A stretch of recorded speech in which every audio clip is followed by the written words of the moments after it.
ఆ పేరుని నాని ఒక మైండ్ గేమ్ నడుపుతున్నాడు. గుడివాడ హైడ్రామా వెనకాల పక్కా వ్యూహం. మాజీ మంత్రి పథక రచనతో జెడ్పీ చైర్పర్సన్ ఆమె భర్త గుడివాడ రాక ఉద్దేశపూర్వకంగానే కారాపి హైడ్రామా. పోలీసులు చెప్పిన వెళ్ళకుండా టీడీపీ శ్రేణులపై అసభ్య దోషంలో ఎస్ఐ వచ్చి బతివన్న కథలని వైనం. ఇట్లా అంటే అమ్మాయి మీద దాడి జరిగితే వైసీపీ వాళ్ళు మీటింగ్ పెట్టుకుంటుంటే వీళ్ళు వెళ్ళేందుకు దాడి చేయాలి? వాళ్ళు ఫ్లెక్సీ పెట్టుకున్నారని. ఆ లెక్కనైతే వీళ్ళు ఎన్ని ఫ్లెక్సీలు పెట్టుకోలేదు ఇంత ముందు వైసీపీ అధికారంలో ఉన్నప్పుడు. పెద్ద పెద్ద పోస్టర్లు హోర్డింగ్లు వేశారు కదా, మరి అప్పుడు ఎవరిని ఇట్లా కొట్టలేదు కదా. అప్పుడు కొట్టకపోయినా వాళ్ళు సైకోలు. ఇప్పుడు వీళ్ళు కొట్టినా ఎదురోళ్లే సైకోలు, ఎదురోళ్లే కుట్రలు చేశారు. తన్నులు తినబోయినటువంటి ఏదైతే కారు ధ్వంసం చేయించుకున్నటువంటి వాళ్ళేమో ఉన్మాదంతో ప్రవర్తించారు. ఇప్పుడు వాళ్ళ మీద కేసు కూడా పెట్టారట తాజాగా, వాళ్ళ భర్త మీదన. వాళ్లే రెచ్చగొట్టారని. అంతే తప్పించి వెళ్ళి మీద పడ్డోడు కాదు తప్పు, పడిపించుకున్నోడు తన్నిచ్చుకున్నోళ్ళది తప్పు అనమాట.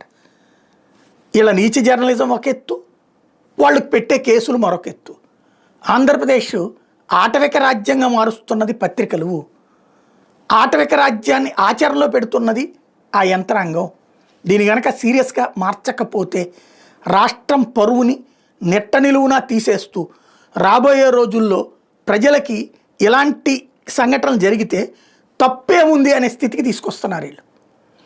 ఆంధ్రజ్యోతి తెలుగుదేశానికి మేలెంత చేస్తోందో తెలియదు కానీ కీడు చేయడంలో మాత్రం చాలా పెద్ద పాత్రే పోషిస్తోంది. ప్రజలకి తప్పులని తప్పుగా కాకుండా తప్పులని ఒప్పుగా, ఒప్పుని తప్పుగా చిత్రీకరిస్తోంది. ఇది ఆంధ్ర ప్రజలకి అతిపెద్ద శాపం. నీచ జర్నలిజానికి కేంద్రం.